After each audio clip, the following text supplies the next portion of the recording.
Hello， 小寶貝，我係 Julia 伴讀媽媽。今晚我哋玩一個心態小遊戲，你準備好未啊？先跟住我做一個深呼吸，吸氣，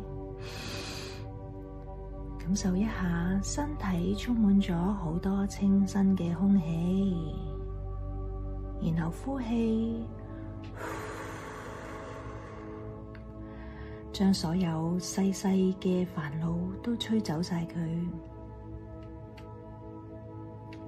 喺一個充滿陽光嘅窗台邊，有一個新嘅透明杯，杯裏面得返半杯水，而水底住咗一粒細細綠綠嘅小種子。小種子每日望住個水面，心裏面諗：唉，得返半杯水咁少嘅，我會唔會唔夠水飲㗎？會唔會長唔大㗎？小種子覺得好寂寞，亦都好擔心。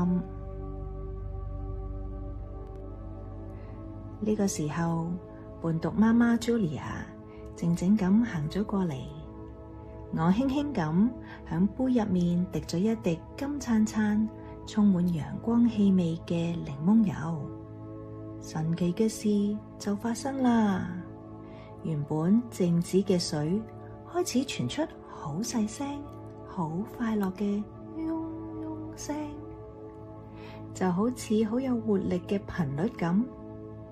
呢滴嘅檸檬油就好似一個小太陽，將金黃色嘅溫暖帶到去小種子身邊。小種子感受到一股新嘅力量，佢唔再諗住得返半杯水，而係好開心咁，哇！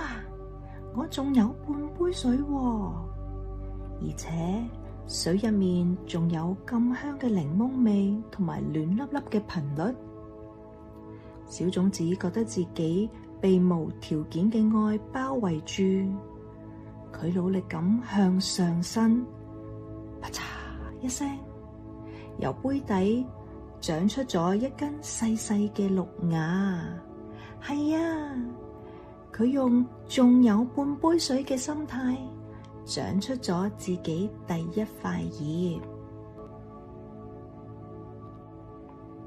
小寶貝，就好似小種子咁，我哋嘅人生都會遇到半杯水嘅時刻，但只要你願意轉個心態，睇見仲有嘅可能，你就會發現呢半杯水會令你長出最靚嘅芽。我係 Julia 伴讀媽媽，願你帶住希望入睡，晚安。